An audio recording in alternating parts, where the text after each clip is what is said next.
Assalomu alaykum, hurmatli televizor biz bu haqda Turkiya Hacettepe Üniversitesi Tarix Fakültesi o'qituvchisi, shundaqla strategiya mutaxassisi doktor Erkin Akram bilan suhbat olib boramiz. O'zi hozir Anqarada telefonimizda.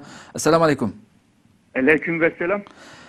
Doktor, oldindan ziyoratimizni qabul qilganingiz uchun ko'p rahmat aytamiz. Men rahmat aytaman. Doktor, oldindan bo'lgan bir qancha savolim bor. Inshaalloh qisqa qilib javob berishga tirishaylik. Aldı bilen bu Reyna qatilinki aniqlanib oxirida tutilgan bo'ldi tirik holatda. Bu boshlanib bu vaqa yangi yil kechasi bo'lib ta hozirgacha nurg'unlagan bizga Uyg'urlarga qarshi harakatlar elib berilgan, axborotdagi qaralash elib berilgan bo'ldi. Oxirida bu tutilgan ekan bu Uyg'urlar bir uf degan bo'ldi endi. Siz bu vaqaning boshlanishidan taqi biz vaqaning bu shu o'tgan hafta oldida sizlarga suhbat elib borgandik, biz Uyg'urlar qanday ta'sir ko'rsatdi. Bu tutilgandan keyingi axborotlarga qarab bilganimda buningdan keyingi ahvollarda qandaq bir Uyg'urlarga bo'lgan bir vaziyat yuz berdi Turkiyada. Buning qarta bu e'lon aniqlangandan keyin sizmi diqqat qilgansiz balki nurg'ulg'an Turkiyaning har qaysi davlat kanallaridan ta shaxsiy kanallargacha nufuzli kanallarda Uyg'urlarni bir oqlash faoliyati bo'lgandek ammiyada tashkilot rahbarlari u bu chiqib so'zlayotdi masalan. Buni Uyg'ur Türklerden hech qanday bir aloqasi yo'qligini isbotlanganligi haqida. Siz bu havoni qanday kuzatdingiz, qanday bir hissiyotga keldingiz buni? Bu vakati aniq bo'lmay turibla ham shu jinoyatchilarning gumonliq odamlarning hammasini shu Uyg'ur deb qilishi bu Türk matbaada g'alati bir ahvoldi. Xo'sh. Bu da birisi shu ataymışda qilayotgandek ko'ringan. Ama ma'qatim bu 15-16 kundan keyin buningki jinoyatchining o'zi o'tirg'i nima tutilib chiqdi. Hem bu Özbek bo'lganligini va Uyg'ur bo'lmaganligini u bu deb tushuntirdi hem de ba'zilari siz deb o'tgandek buni Uyg'ur xalqiga ma'lum qilib buning gunohini aytib qilishni to'g'ri emas deganlar bo'ldi.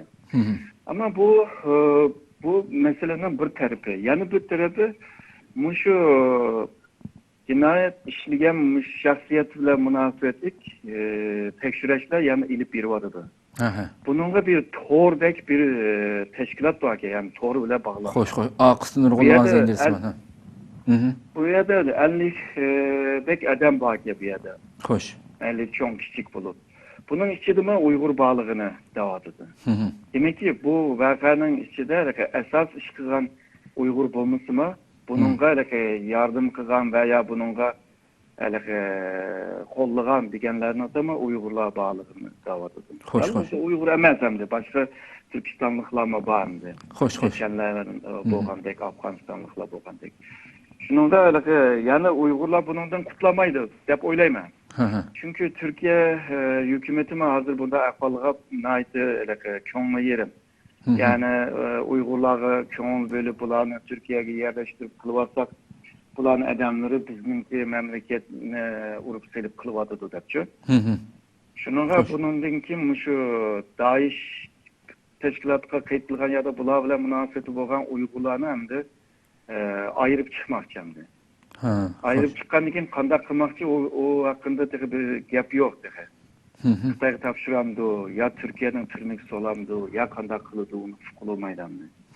Şunun ki Uygur emeske digen boğsuma, yanıla çetişip kalkan Uygurlar boğaçka, bu Türklerin ki öz aldığı bir düşüncesi mi buluş mümkün. Hoş. Ama şu Cumhuriyet'in digen tek terörünün ki milleti bulmaydı, dini bulmaydı, vatanı bulmaydı digendek aslında Türkiye'ye uğrup sağan bu Uygurlama ya da bununla yardım kılan Uygurlarına belki Uygur milleti ya da Şarkı Türkistan digen zemin ve vatanıma ekmek vermeyen haklar buluş mümkün. Hoş. Şu başka Uygurlarını hem de Türklerge düşündüğünde şu ular hem de Uygur dep oturup çıkmagan, ular Şarkı Türkistan dep oturup çıkmagan dep düşündüş gerek buludu deyim hem de bu obrazını tüztüş cette moyum dep oylayman de. Hoş.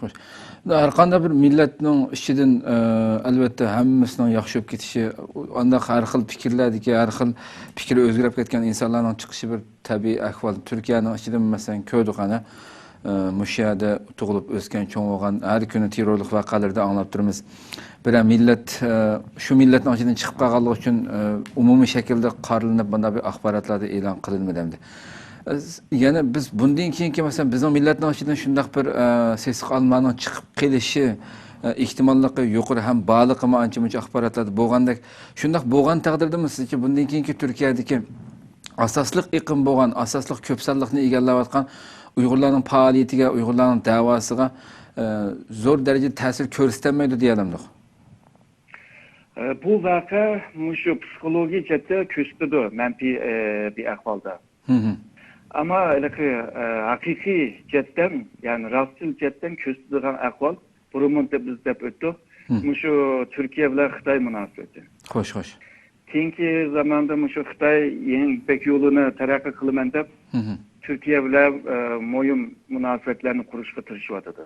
Xo'sh. Yana birisi Türkiye bu g'arblar bilan bo'lgan munosabatidan to'paydi. Ya'ni yirik munosabatidan to'paydi. Xitoy va Rossiyadagi davlatlar bilan munosabatni taraqqiy qildiryapti.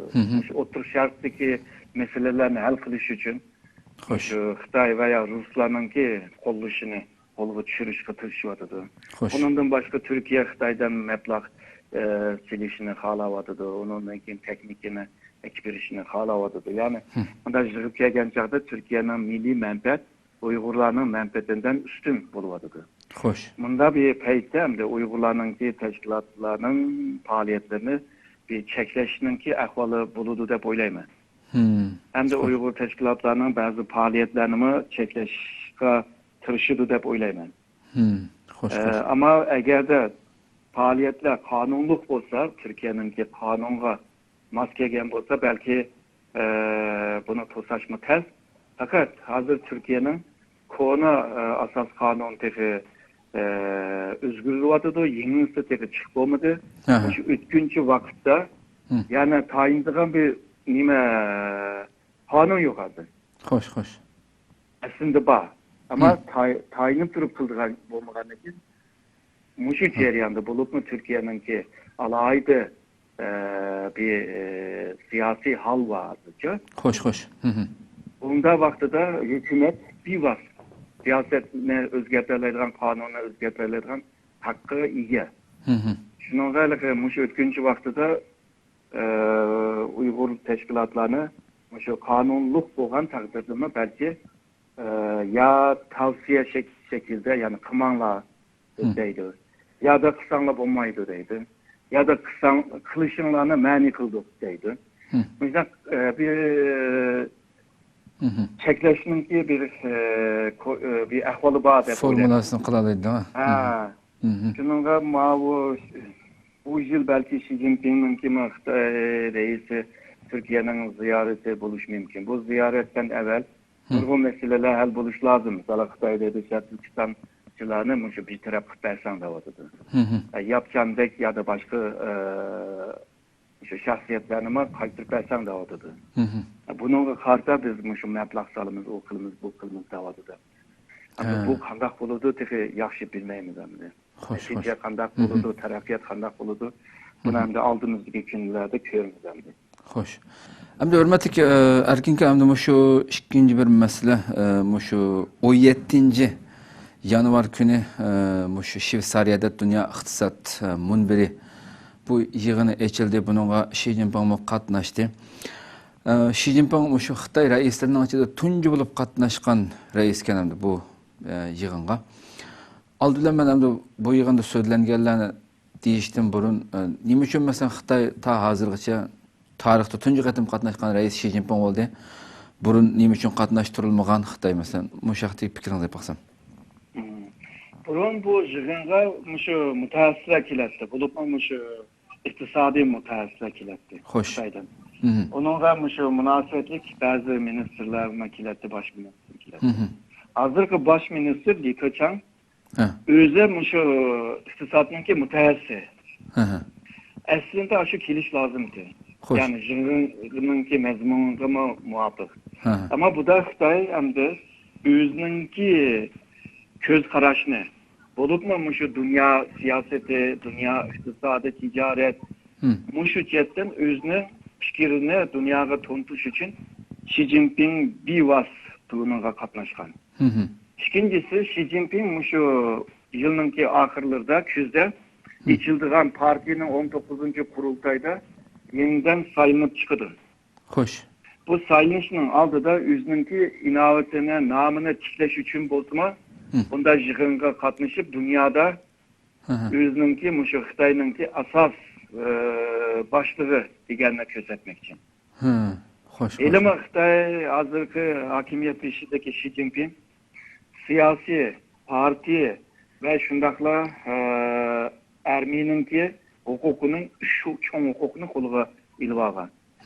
Ve bununla birlikte Milli Xavfsizlik Konseyi'ninki başlığı bu. Yani Xitay'ınki şu CH idarı bile akbarat idarının hemmisini bir tutaş özünün kolda tutulgan. Hoş. Yani birisi şu ıslahatını ilip biriş şanı degen bir teşkilatını kurdu, bir organ kurdu. Bu organlama bir şey. Bu küçük görüngen bunda bu teşkilat aslında şu merkezden en güven seviyedeki bir organgıcı hukuku yititigen bunda bir organ bu. Hoş. Şunun gaylıkı küçük emez. Yani bunda digen maktada Xitayda kançilik hukuk boğan bolsa, kançilik çoğun hukuk boğan bolsa hemisini Xi Jinping koluna ip boldu diyen. Hem de Xi Jinping bunda boğan ahvalda dünyaya mı Xitay'ınki hakiki lider men demekçi. Hem de hazır dünyada iktisatlar çekinivadıdır. Terakkiyatla terakkiyatları asılışıvadıdır. Olupmamış 2008'deki iktisadi krizden keyin dünyanınki iktisadını yaxşıya karab mağmaymadı. Bu peyttemde Xitay'ınki taşkı ticaretleri ya kalan bu iktisadi münasebetleri bağımsızı keynigi çekiliyordu. Bu keynigi çekiliş Xitay'daki iktisadi krizini yartışka sebep olurdu. Hoş. Eğer de Xitay'da bir iktisadi kriz bulunsa, cemiyet karakterlik meselelerinin kimi krizi bulurdu. Bu eğer cemiyette bir kaylamkançılık olup gelse, Xitay'ınki hakimiyeti gibi ziyan birdiğen krizimi çıkış mümkün. Doğru. Şununla Xitay eğer de ticaretini, iktisadını, eğer de terakkiyetini, güçünü güçlendirmegen takdirde, Xitay'ınki hakimiyetininki kanunluk bulup olmaganlığı mı sorakı tatılgan bir ahvalıga aylandı. Hoş. Doğru. Şununla bundan bir çoğun yığınlarga Xitay'ınki reisleri bivas oturga çıkvadıdır ve dünyanın ticaret kaydılarını, iktisadi münasebetlerin kaydılarını ve şundakla halkara münasebetlerin kaydılarını men koymayan davatıdır. Hoş. Yani bu kaydını men koymayın, sizler mangı fetılınlar dünyanın ki iktisadi ticari hareketini manga geçkılınlar ve azırkı toktap turvatkan bu globalleşmedeydi. Yani bu iktisatta, ticarette, ilimde, teknikyede, pen teknikyede globalleşme. Bu işini men ilip barmayan dep dünyaya bunu çakalavadı. Hoş. Doğru. Şununla bu yığın hem de Xi Jinping için üzününki siyasetini, göz karışını ve şundakla Xitay'ınki menfaatini halkara sahnede tekimi qoğdap kılış için üzünü reklam kılışka bir zemin yani bir Doğru. muhit yartışka tırıştımdı. Hoş. Uzundan buyan, neçe aylardan buyan bu Trump'ın bugün vaziyet topshirib olgan Amerikada Donald Trump'niki Xitoy bilan tirkishib turayotganligi hammamiz shahid bo'lib turdik axborotlardan.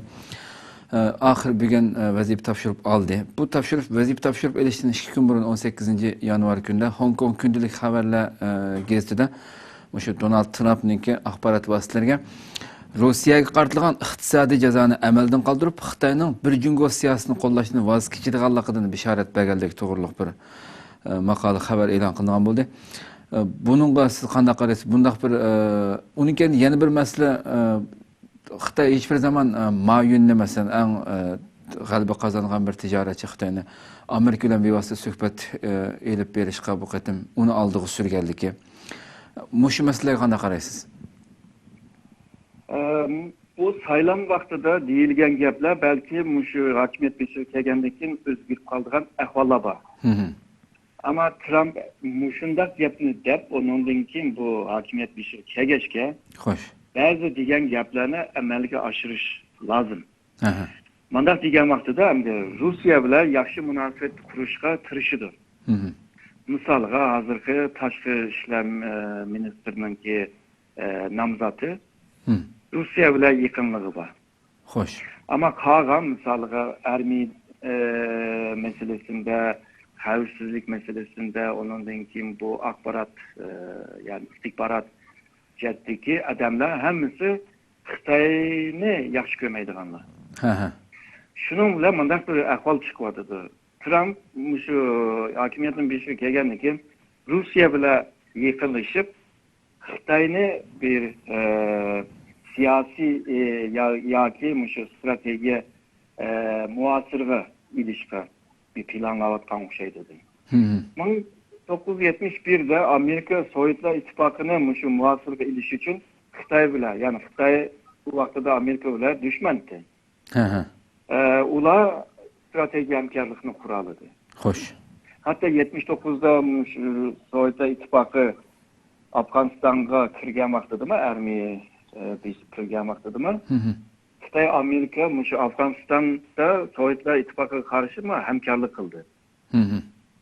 Bulupma şu Türkistan cenuplarda doktorxonada bu mücahitlerini davaladı. Onundaki mücahitlerge şu kurallarını temin qilib tayyorlab berdi. Pulunu başka bir devletler buldu. Bunda bir hamkorlik var. Hem de bugün eğer de Amerika Rusya ile hamkorlik qilib Xitoyni eğer de muasir aldığan bolsa, bunu mu Rusya eğer de qabul qilgan bolsa, o vaqtida Trump'nınki bir Jungo degan siyasetinin bir ehmiyeti bo'ladi. Xo'sh. Bir Jungo deganninki ma'nosi shu. 1971'de Xitoy Xalq Cumhuriyetininki Birleşken Devletlerga kirish uchun Amerikanınki Xitoyga bergan bir va'da bu. Xo'sh. Yani dünyada birlik Xitoy hokimiyatini tanıymiz, o bo'lsa Xitoy Xalq Cumhuriyeti. Xo'sh. Tayvan'ı ikinci bir Xitoy devleti deb qabul qilmaymiz degan. Xo'sh. Bu 71'den beri devam kılıvatıdı ve iki devletin arasında mı bu cette bulup mu Xitoyning iyilik hukuku meselesinde talaş tartış kılmagan. Ama Trump tefe çıkmay turupla bunu talaş tartışınınki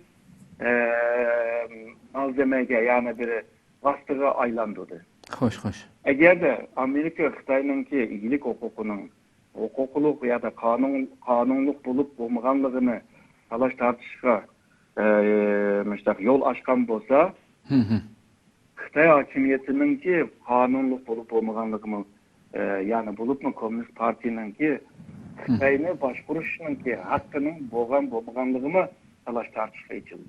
Xo'sh. Shuningga Xitoy hokimiyatining yeni aldığan bir mesele bu.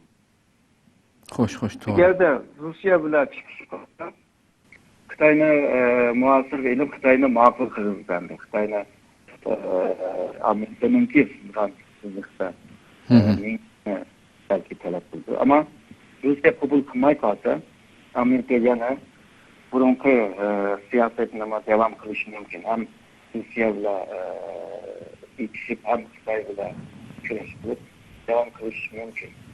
Ama menimki köz karışım bir mezgilgacha Trump Xitoyninki arasında bir şu iqtisodiy ve ticaret meselesinde uçuşudu deb o'ylayman.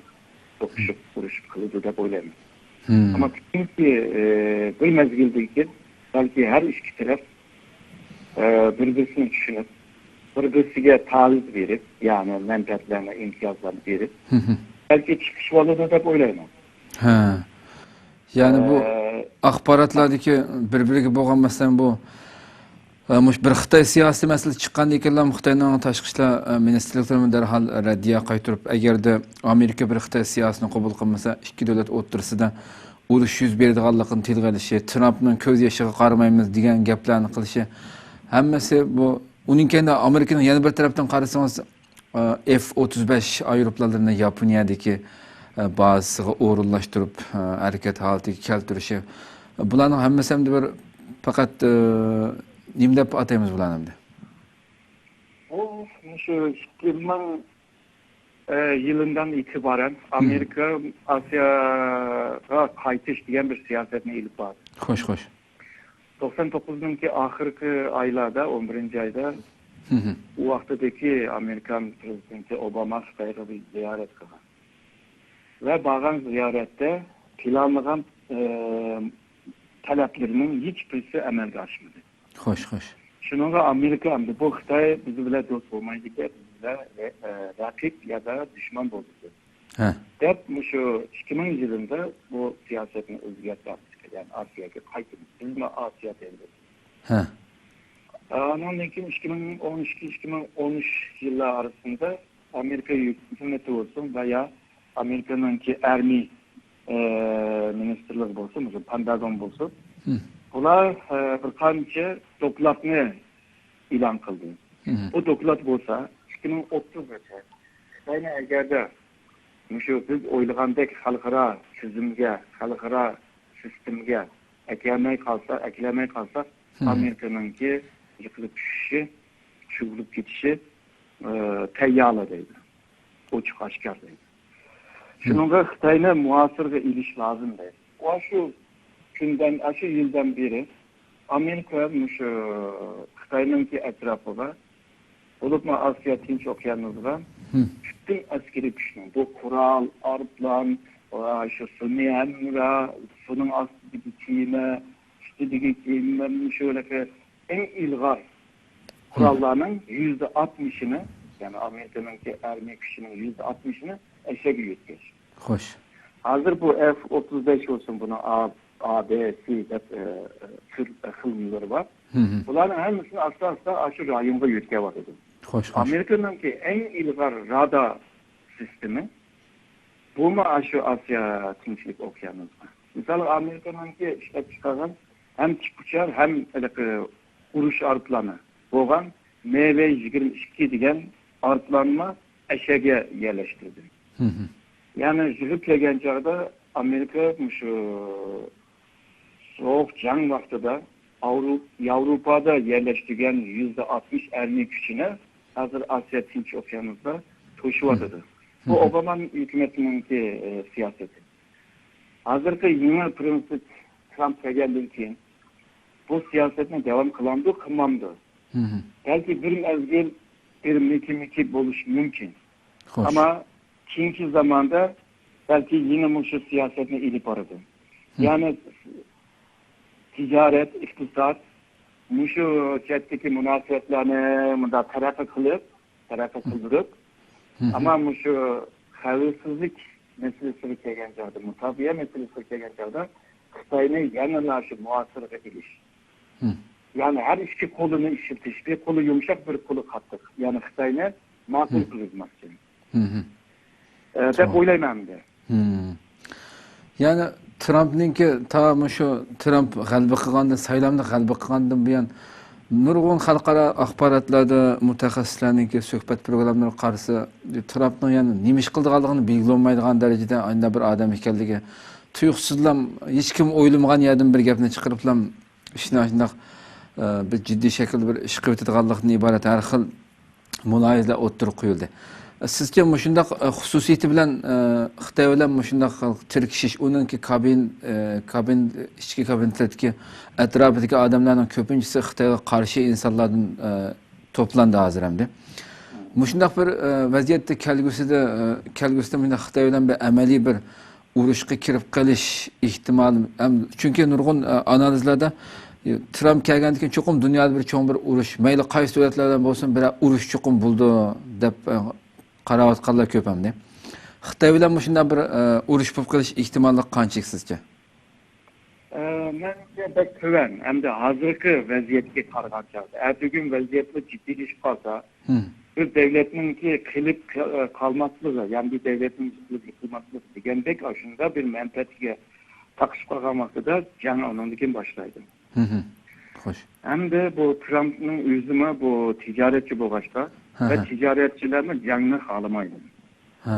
Shunga Amerika Xitoy bilan Trumpning vaqtida bir jang ichishni pek planlamaydi deb o'ylayman. Ammo shu rayondagi kichik davlatlar bor Xitoy bilan kelishtirganda. Xo'sh. Shu davlat bilan Xitoyning orasida ziddiyat chiqib qolsa, Amerika shu kichik davlatlarni qo'llab, balki undan cho'ngaroq yordamlarni qilish mumkin.